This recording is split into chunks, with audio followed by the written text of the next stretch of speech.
Desa Kedungsari terletak di dataran rendah yang dikelilingi hamparan sawah hijau dan barisan hutan kecil di kejauhan.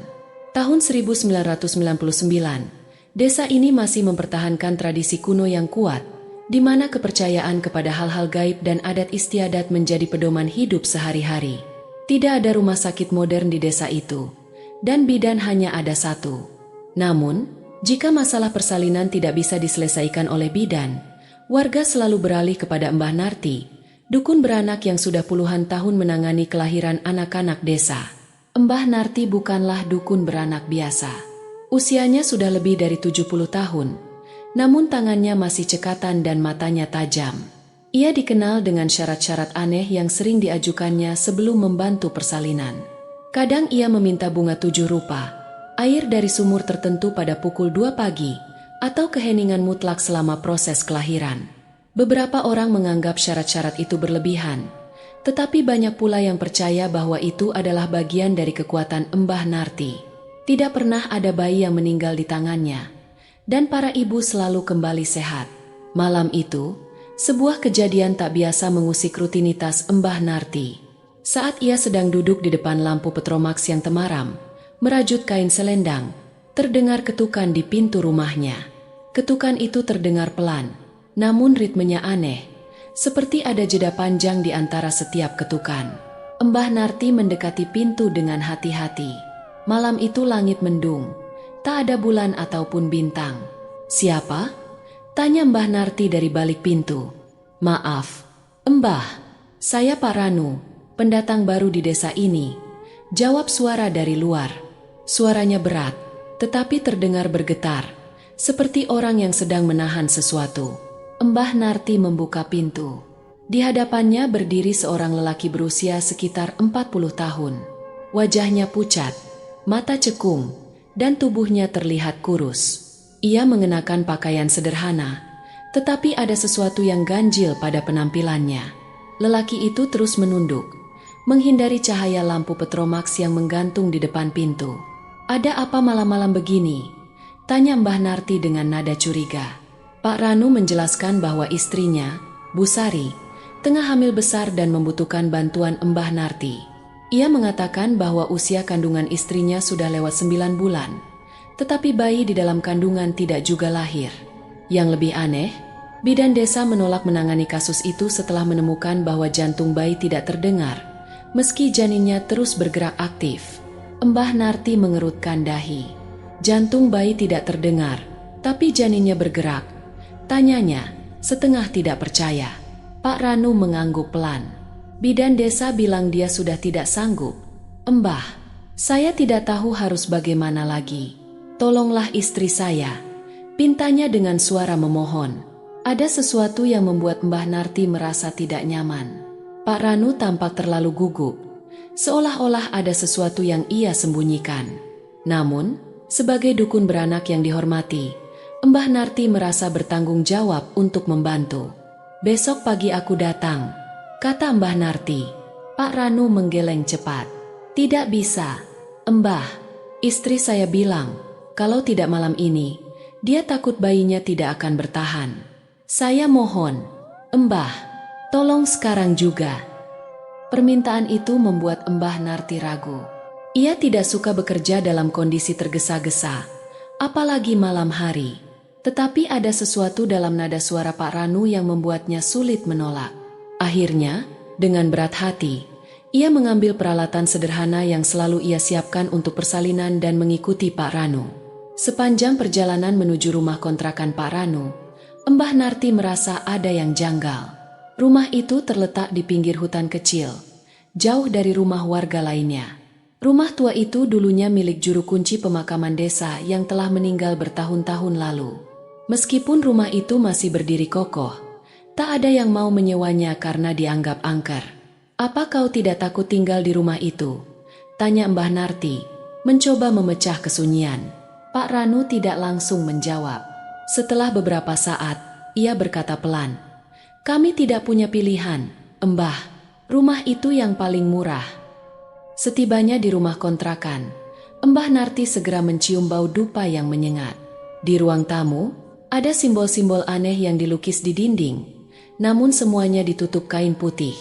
Pak Ranu mengantar Mbah Narti ke kamar di mana Bu Sari terbaring lemas di atas ranjang kayu.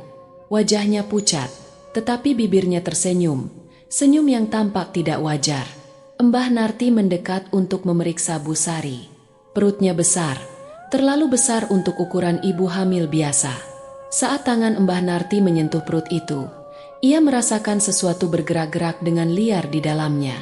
Perut itu tampak hidup, seolah-olah ada sesuatu di dalamnya yang mencoba keluar dengan paksa. "Sudah berapa lama seperti ini?" tanya Mbah Narti. "Sudah seminggu, Mbah," jawab Pak Ranu dengan nada gelisah. Tapi anehnya, sejak bulan keempat, Bu Sari bilang dia ngidam suara tawa. Dia jadi sering mendengarkan kaset orang tertawa untuk menenangkannya. Mbah Narti berhenti memeriksa. "Ngidam suara tawa? Apa maksudmu?" Pak Ranu mengangguk. Kalau dia tidak mendengar suara tawa, dia jadi gelisah dan tidak bisa tidur. "Saya pikir itu hanya ngidam biasa, Mbah, tapi lama-lama saya merasa itu bukan hal yang wajar." Penjelasan itu membuat bulu kuduk Mbah Narti meremang. Tidak pernah ia mendengar kasus seperti ini sebelumnya. Biasanya, ngidam hanya sebatas makanan atau benda tertentu, bukan suara. "Pak Ranu," kata Mbah Narti dengan nada tegas, "apa yang sebenarnya terjadi? Apa kau dan istrimu melakukan sesuatu sebelum kehamilan ini?" Pak Ranu tampak gugup. Ia membuka mulut seolah ingin menjawab, tetapi menutupnya lagi. "Tidak ada, Mbah. Kami hanya ingin anak," katanya akhirnya. Namun, Mbah Narti tahu bahwa ada sesuatu yang disembunyikan lelaki itu.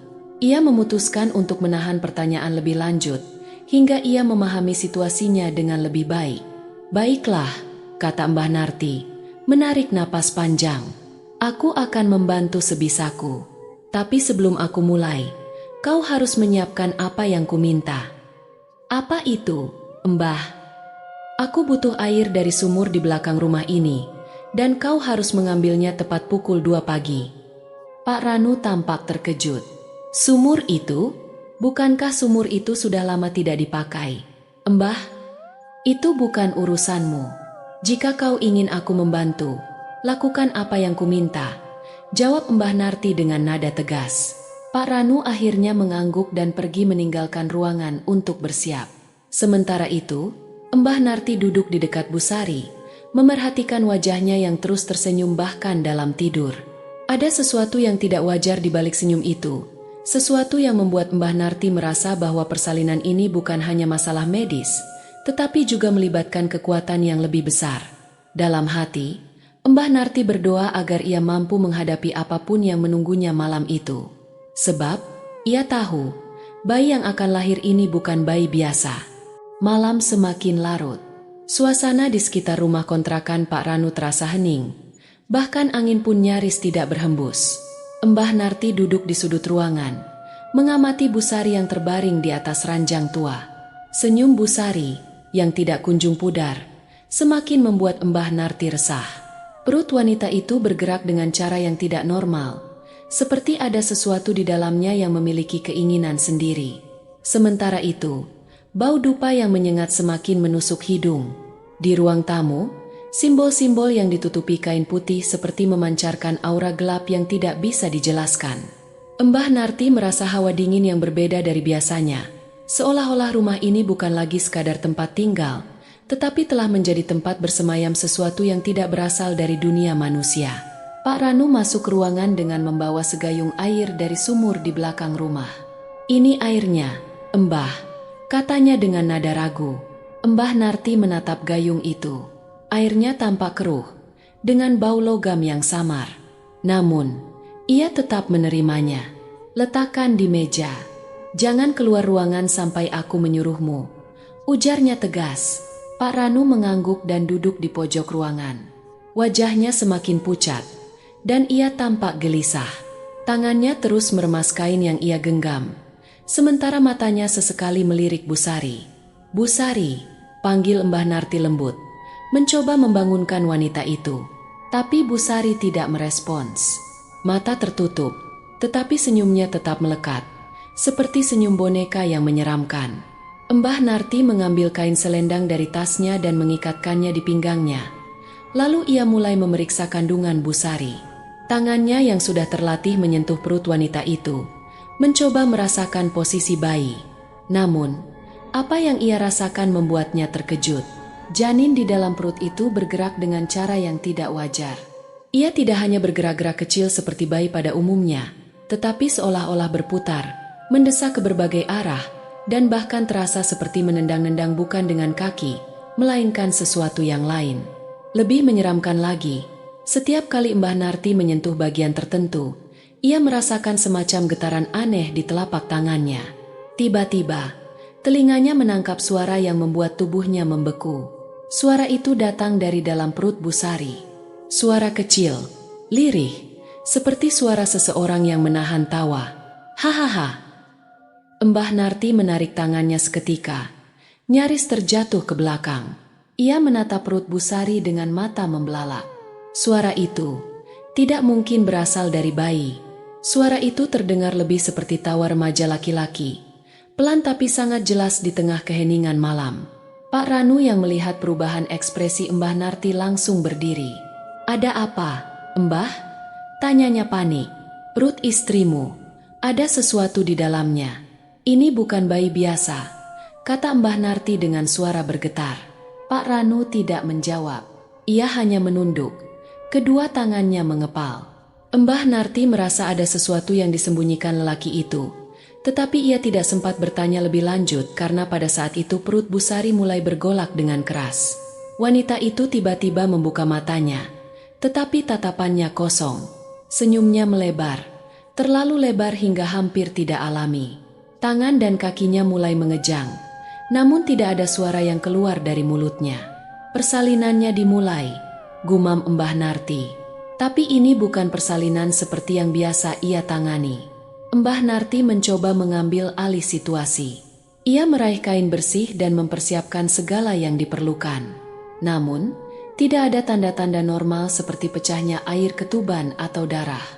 Perut Busari bergerak semakin liar, seperti ada kekuatan yang ingin segera keluar. "Mbah, apa yang harus saya lakukan?" tanya Pak Ranu dengan nada gemetar. "Diam di sana. Jangan ganggu aku," balas Mbah Narti. Suaranya tegas meski hatinya diliputi rasa takut.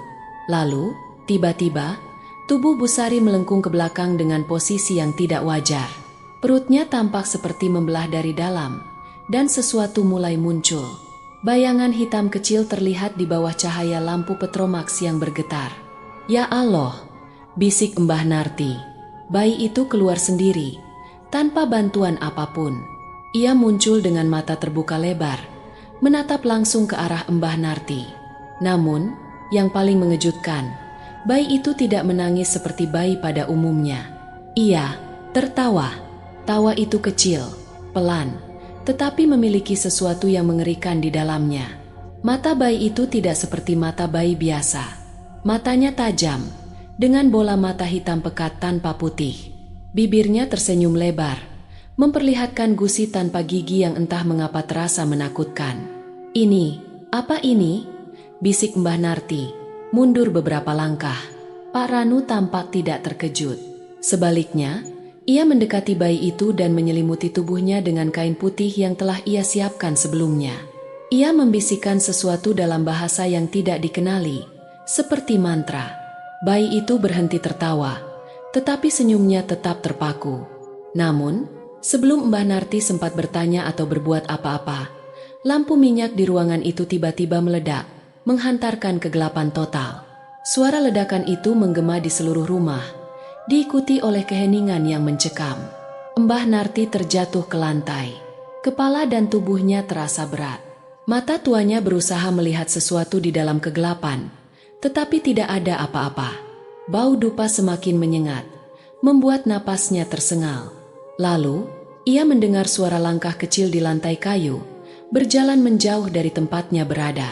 Langkah itu bukan langkah manusia dewasa, melainkan seperti langkah bayi, tetapi lebih berat. Langkah itu diiringi oleh suara tawa kecil yang semakin menjauh. Mbah Narti akhirnya pingsan. Ketika ia sadar, matahari pagi sudah menyinari ruangan. Kepalanya terasa sakit, tetapi ia segera berusaha bangkit.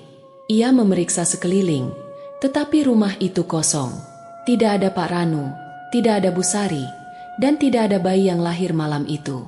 Yang tersisa hanyalah kain kafan kecil yang terbakar sebagian di tengah ruangan, serta jejak kaki kecil di lantai kayu yang mengarah keluar rumah.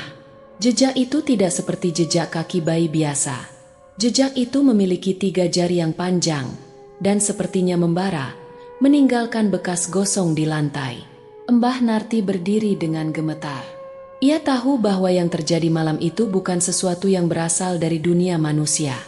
Dengan langkah terseok-seok, ia keluar dari rumah itu tanpa menoleh ke belakang, meninggalkan semua peralatan persalinannya di sana.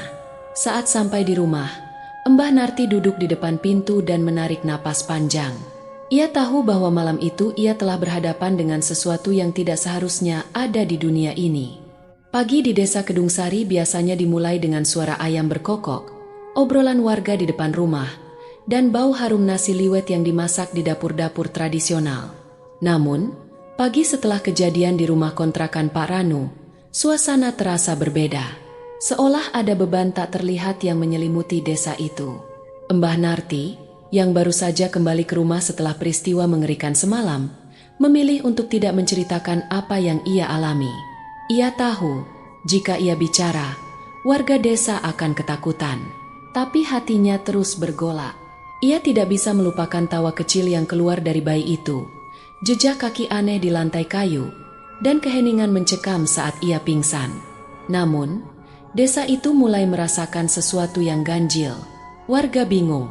Beberapa hari setelah kejadian itu, beberapa warga mengaku melihat Pak Ranu dan Bu Sari berjalan di pasar desa. Namun, ada sesuatu yang tidak biasa. Pasangan itu mendorong kereta bayi yang tertutup kain hitam tebal.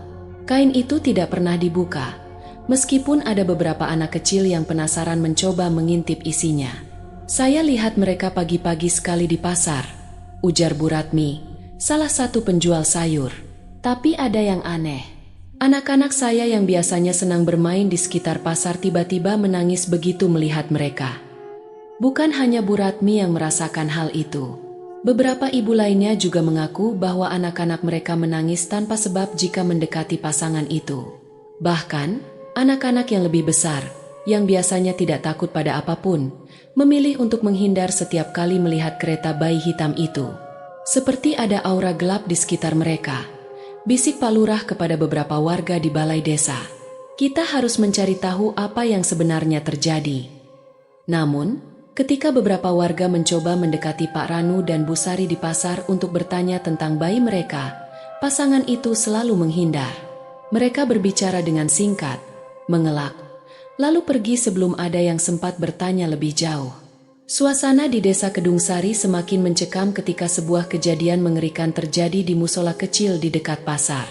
Musola itu biasa digunakan warga untuk sholat berjamaah, terutama pada waktu subuh dan maghrib. Namun, suatu malam Jumat Kliwon, marbot musola menemukan sesuatu yang tidak biasa. Saat itu masih gelap, dan Pak Karim, sang marbot, baru saja selesai membersihkan lantai musola. Ia hendak menyapu bagian mihrab ketika kakinya menyenggol sesuatu. Ia mengira itu hanyalah sisa makanan atau sampah, tetapi saat ia menunduk untuk melihat, ia terkejut luar biasa. Di lantai musola, ada sepotong daging mentah. Warnanya merah gelap, dan ukurannya tidak terlalu besar, seperti sepotong hati sapi. Namun, yang membuatnya ngeri adalah apa yang tertanam di dalamnya. Ada sebuah gigi susu, putih bersih, tertancap di permukaan daging itu. Pak Karim langsung mundur dengan tubuh gemetar. Ia berusaha mengendalikan dirinya, tetapi bau busuk tiba-tiba menyeruak dari potongan daging itu, membuatnya hampir muntah. Ia segera memanggil beberapa warga untuk melihat penemuan aneh itu. "Daging apa ini? Kok ada gigi di dalamnya?" tanya salah satu warga dengan nada ketakutan. Namun, tidak ada yang bisa menjawab. Potongan daging itu akhirnya dibuang ke sungai, tetapi peristiwa itu menjadi perbincangan hangat di seluruh desa. Yang lebih aneh, setiap malam Jumat Kliwon setelah kejadian itu, beberapa warga yang tinggal di sekitar musola mengaku mendengar suara tawa bayi. Suara itu pelan, tetapi jelas dan terdengar seperti berasal dari dalam musola. Padahal tidak ada bayi yang tinggal di dekat sana. Awalnya saya pikir itu hanya imajinasi saya, kata Pak Darto, salah satu warga yang tinggal di dekat musola. Tapi suara itu semakin sering terdengar, terutama saat malam larut. Beberapa warga mencoba mengabaikan hal itu, tetapi yang lain mulai takut untuk pergi ke musola, terutama saat malam hari. Di sisi lain desa, Bu Murni, tetangga terdekat rumah kontrakan Pak Ranu, juga mengalami hal-hal yang tidak masuk akal. Sejak malam di mana Bu Sari melahirkan, Bu Murni mengaku sering mendengar suara tawa kecil dari arah rumah itu. Awalnya saya pikir itu suara anak kecil yang sedang bermain, kata Bu Murni kepada tetangganya. Tapi lama-lama saya sadar, suara itu hanya terdengar di malam hari, dan tidak pernah ada anak kecil yang bermain di sekitar rumah itu. Suara tawa itu terdengar semakin sering, terutama menjelang tengah malam. Bu Murni yang penasaran akhirnya memutuskan untuk mengintip melalui celah dinding papan rumah itu. Apa yang dilihatnya membuat tubuhnya lemas. Di ruang tamu rumah itu, ia melihat bayangan sosok kecil yang berjalan tertatih-tatih. Namun, sosok itu bukan bayi biasa. Kepalanya terlalu besar untuk tubuhnya, dan yang lebih aneh, ia memiliki 3 kaki. Sosok itu berjalan pelan, berputar-putar di ruang tamu, sambil mengeluarkan suara tawa kecil yang menyeramkan. Bu Murni menjerit, tetapi tidak ada suara yang keluar dari mulutnya. Tubuhnya terasa kaku, seperti ada sesuatu yang menahannya untuk bergerak. Ia hanya bisa berdiri terpaku, melihat makhluk itu bergerak di dalam rumah. Setelah beberapa saat, sosok itu berhenti, seolah-olah menyadari bahwa ia sedang diperhatikan. Kepalanya berputar dengan perlahan ke arah Bu Murni. Mata hitam pekatnya menatap langsung ke celah tempat Bu Murni mengintip. Bu Murni akhirnya berhasil melepaskan diri dan berlari ke dalam rumahnya. Sejak malam itu, ia tidak pernah lagi berani keluar rumah setelah matahari terbenam. Desas-desus tentang keanehan yang terjadi di rumah kontrakan Pak Ranu dan musola semakin menyebar di seluruh desa. Akhirnya, warga memutuskan untuk memanggil seorang orang pintar dari desa sebelah untuk menyelidiki. Ketika orang pintar itu tiba di desa Kedung Sari, ia langsung menuju ke rumah kontrakan yang dimaksud. Namun, begitu ia melangkah masuk ke halaman rumah, ia berhenti. Matanya menatap lurus ke arah pintu, tetapi tubuhnya kaku. "Ada apa, Pak?" tanya Pak Lurah. Orang pintar itu hanya menggeleng pelan. "Aku tidak bisa membantu," katanya akhirnya. "Yang tinggal di sini bukan makhluk dunia. Dia bukan titipan, dia perjanjian." Kata-kata itu membuat warga semakin ketakutan. Apa maksud dari perjanjian? Siapa sebenarnya Pak Ranu dan Bu Sari? Dan bayi seperti apa yang mereka bawa ke dunia ini? Meski orang pintar itu tidak bisa membantu, teror di desa Kedung Sari terus berlanjut. Setiap malam, terutama pada hari-hari tertentu seperti Jumat Kliwon atau malam bulan purnama, suara tawa bayi masih terdengar dari arah rumah kontrakan dan musola. Beberapa warga mulai menghindari daerah itu sama sekali, sementara yang lain memilih untuk tidak keluar rumah setelah gelap. Desa Kedung Sari, yang sebelumnya damai, kini berubah menjadi tempat yang penuh ketakutan. Dan bagi Mbah Narti, semua ini adalah pengingat bahwa malam itu, ia telah membantu kelahiran sesuatu yang tidak seharusnya ada di dunia ini. Malam di desa Kedung Sari semakin terasa berat bagi para warganya. Sejak kejadian-kejadian aneh yang melibatkan pasangan Pak Ranu dan Bu Sari, suasana desa yang dulu tenang dan damai kini berubah menjadi mencekam. Orang-orang mulai enggan keluar rumah saat matahari terbenam, dan bisik-bisik tentang makhluk dunia lain yang menghuni rumah kontrakan Pak Ranu semakin santer terdengar. Namun, rasa takut tidak menghapus rasa penasaran. Warga yang merasa jiwanya terganggu oleh teror tersebut, akhirnya sepakat memanggil seorang dukun atau orang pintar dari luar desa untuk menyelidiki. Orang ini, Ki Arta namanya, terkenal mampu menyelesaikan perkara gaib yang sulit.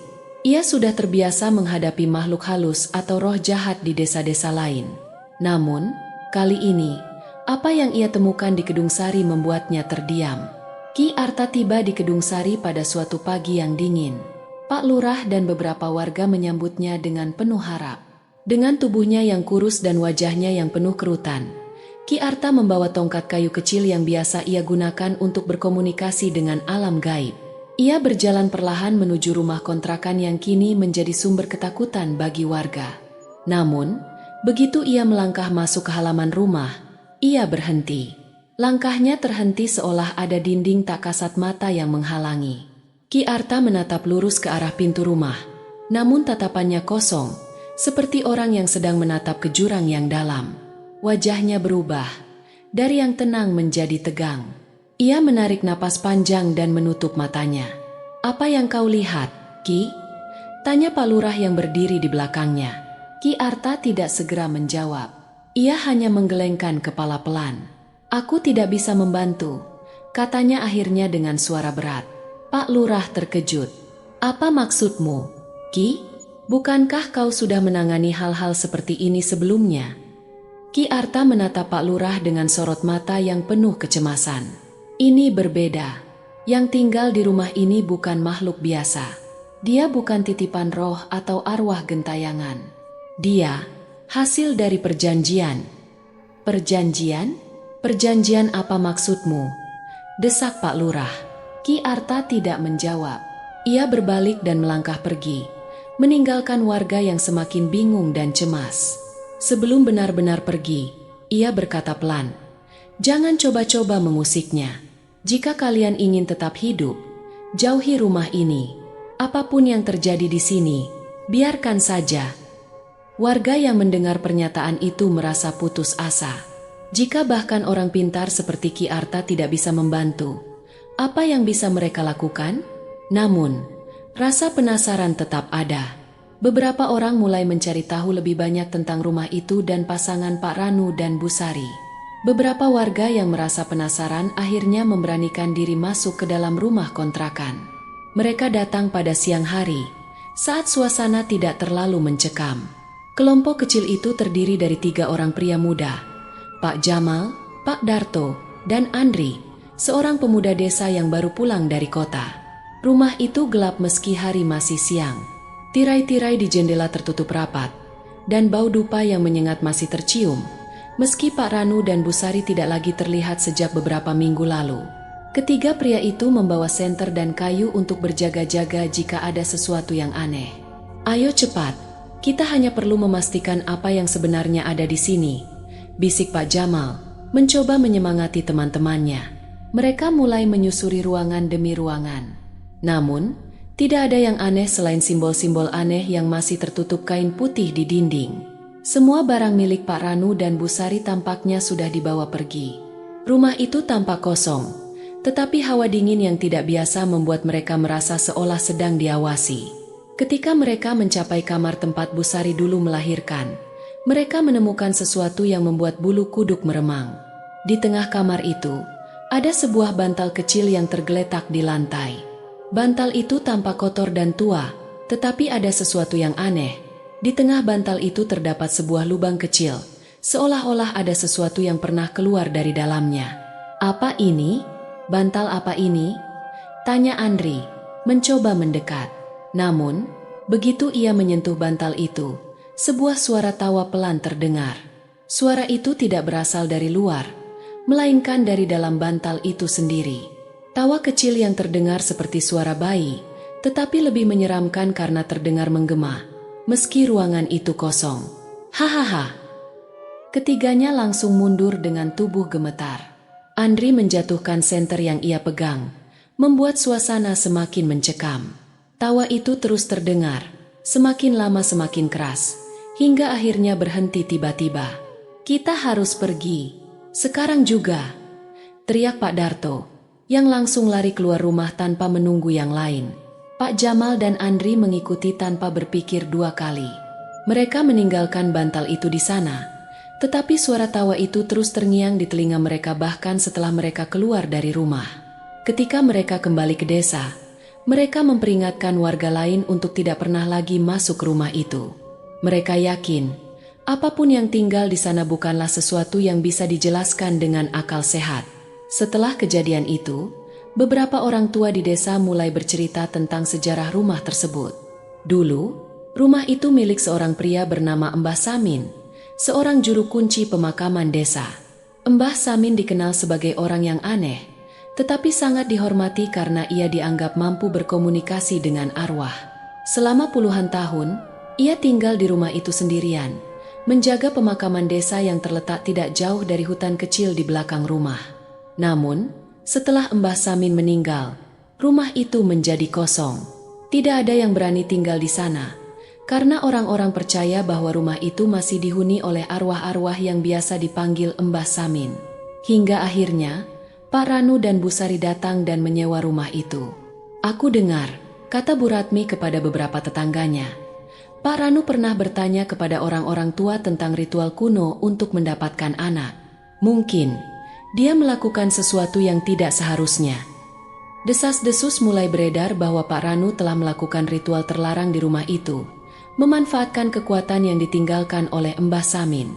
Beberapa orang mengatakan bahwa ia membuat perjanjian dengan makhluk gaib untuk mendapatkan anak, tetapi perjanjian itu datang dengan harga yang sangat mahal. "Bayi itu bukan bayi biasa," ujar Pak Darto dengan suara bergetar. "Mungkin dia bukan anak mereka, tapi sesuatu yang mereka bawa dari dunia lain." Meski pasangan Pak Ranu dan Bu Sari tidak lagi terlihat di desa, teror yang mereka tinggalkan tidak berhenti. Setiap malam tertentu, terutama pada malam bulan purnama atau malam Jumat Kliwon, suara tawa bayi masih terdengar dari arah rumah kontrakan. Warga yang tinggal di sekitar rumah itu sering mengaku mendengar langkah kaki kecil, tetapi berat, berjalan di sekitar halaman rumah. Dan bantal kecil dengan lubang di tengahnya masih ada di sana, seolah-olah menjadi pusat dari semua keganjilan yang terjadi. Tidak ada yang berani menyentuhnya lagi.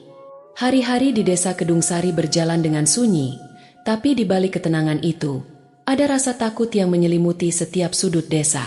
Sejak malam persalinan yang membawa teror, desa itu tak lagi sama. Kabar tentang Pak Ranu, Bu Sari, dan makhluk yang lahir dari rahim Bu Sari telah menjadi legenda yang terus diperbincangkan.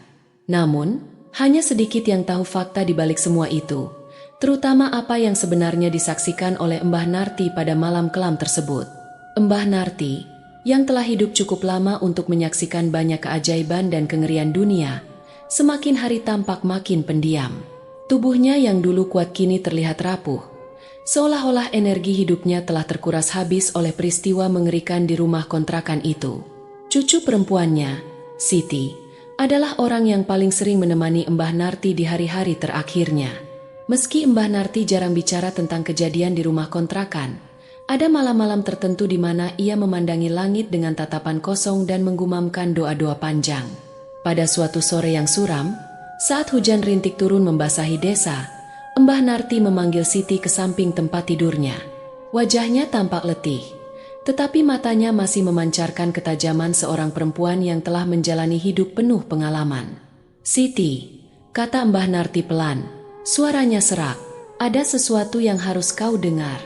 Sesuatu yang tak boleh kau lupakan." Siti, yang duduk di dekat ranjang, memegang tangan neneknya erat-erat. "Ada apa, Mbah?" "Saya di sini. Ceritakan saja." Mbah Narti menarik napas panjang sebelum melanjutkan. "Dengar baik-baik, Nak. Jika kau meneruskan pekerjaanku suatu hari nanti, ada hal yang harus kau ingat. Jangan pernah membantu kelahiran bayi dari seorang ibu yang tidak memiliki bayangan." Siti mengerutkan kening. "Tidak memiliki bayangan? Apa maksud Mbah?" "Seorang ibu tanpa bayangan bukan manusia utuh," bisik Mbah Narti. "Dan jika kau mendengar bayi tertawa sebelum ia keluar ke dunia, jangan panggil dia anak, sebab dia bukan anak manusia." Siti tercekat. Kata-kata itu terlalu aneh, terlalu menyeramkan, tetapi cara Mbah Narti mengatakannya membuatnya tak berani meragukan. "Jangan ulangi kesalahan yang pernah kubuat, Nak," lanjut Mbah Narti dengan suara yang semakin pelan. "Apa yang terjadi malam itu di rumah kontrakan, itu adalah peringatan. Tidak semua kehidupan pantas dibawa ke dunia ini." Setelah menyampaikan nasihat itu, Mbah Narti terdiam lama. Ia tidak lagi menjelaskan apa yang sebenarnya terjadi malam itu, tetapi Siti bisa merasakan bahwa neneknya menyimpan beban yang sangat besar. Beberapa hari kemudian, Mbah Narti meninggal dunia. Ia dimakamkan di pemakaman desa dengan penghormatan besar dari warga, yang mengenangnya sebagai dukun beranak yang berjasa besar bagi kehidupan mereka. Namun, pesan terakhirnya tetap hidup di hati Siti.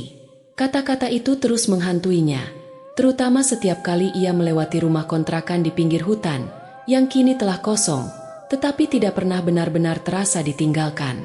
Meski Pak Ranu dan Bu Sari tidak lagi terlihat di desa, teror yang mereka tinggalkan tidak hilang. Suara tawa bayi terus terdengar dari arah rumah kontrakan, terutama setiap tanggal 15 Agustus, yang konon adalah tanggal kelahiran makhluk itu. Suara itu tidak keras, tetapi cukup jelas untuk membuat siapapun yang mendengarnya merasa merinding. Setiap kali saya mendengar tawa itu, rasanya seperti ada sesuatu yang memerhatikan dari dalam rumah, kata Bu Ratmi, yang rumahnya tidak terlalu jauh dari rumah kontrakan. Saya bahkan tidak berani keluar malam, meski hanya untuk mengambil air. Para ibu di desa mulai saling memperingatkan. Mereka membuat aturan tidak tertulis. Jika anak-anak mereka tertawa sendiri di malam hari, jangan pernah bertanya apa yang membuat mereka tertawa. Jangan pernah menanyakan siapa yang membuat mereka tersenyum. Ada seorang ibu, Bu Kasmi, yang suatu malam mendapati anaknya tertawa sendiri di dalam kamar. Anak itu menatap sudut ruangan gelap sambil tersenyum, seolah-olah sedang berbicara dengan seseorang. "Siapa yang kamu ajak bicara, Nak?" tanya Bu Kasmi dengan nada cemas. Anaknya, yang baru berusia 3 tahun, menjawab polos, "Teman kecil dari rumah kosong itu." Mendengar jawaban itu, Bu Kasmi langsung memeluk anaknya erat-erat. Ia segera membawanya ke rumah orang tuanya di desa lain dan tidak kembali ke Kedung Sari selama berminggu-minggu. Ketakutan yang ia alami menyebar ke seluruh warga desa, membuat mereka semakin yakin bahwa rumah kontrakan itu telah menjadi pusat dari sesuatu yang jahat. Rumah kontrakan di pinggir hutan itu kini berdiri seperti monumen bisu, saksi dari semua kejadian mengerikan yang pernah terjadi di desa. Tidak ada yang berani menyewanya lagi, bahkan untuk sekadar menyimpan barang. Warga desa memilih membiarkan rumah itu dibiarkan kosong, meski atapnya mulai bocor dan dinding kayunya mulai lapuk. Namun, bagi mereka yang tahu, rumah itu tidak benar-benar kosong. Banyak yang percaya bahwa makhluk yang lahir di malam itu masih tinggal di sana, tertawa dalam kegelapan, menunggu sesuatu yang tidak pernah diketahui. Kepercayaan warga terhadap hal-hal gaib semakin menguat. Mereka mulai lebih sering mengadakan doa bersama dan menghindari tempat-tempat yang dianggap angker. Desa Kedung Sari, yang dulu dikenal sebagai desa yang damai, kini dikenal sebagai desa dengan kisah misteri yang membuat bulu kuduk berdiri. Rahasia tentang perjanjian gelap yang mungkin telah dilakukan oleh Pak Ranu dan Bu Sari tetap terkubur. Tidak ada yang tahu pasti apa yang mereka lakukan, dan tidak ada yang berani mencari tahu lebih jauh. Tetapi satu hal yang pasti, teror yang mereka tinggalkan telah menjadi bagian dari warisan desa itu, sesuatu yang akan terus diceritakan dari generasi ke generasi. Bagi Siti, cucu Mbah Narti, nasihat neneknya terus terngiang di kepalanya. Ia tidak tahu apakah ia akan meneruskan pekerjaan Mbah Narti sebagai dukun beranak, tetapi jika ia melakukannya, ia tahu bahwa ia tidak akan pernah melupakan pesan terakhir neneknya. Jangan membantu kelahiran bayi dari ibu tanpa bayangan, dan jangan menganggap bayi yang tertawa sebelum lahir sebagai anak. Desa Kedung Sari mungkin akan terus dihantui oleh makhluk yang tidak seharusnya ada di dunia ini. Namun, bagi warganya, yang terpenting adalah bertahan dan saling menjaga agar teror itu tidak semakin menyebar. Dan rumah itu, dengan simbol-simbol aneh yang masih tertutup kain putih di dindingnya, tetap berdiri di pinggir hutan. Sebuah pengingat bahwa ada hal-hal di dunia ini yang seharusnya tidak pernah disentuh oleh manusia.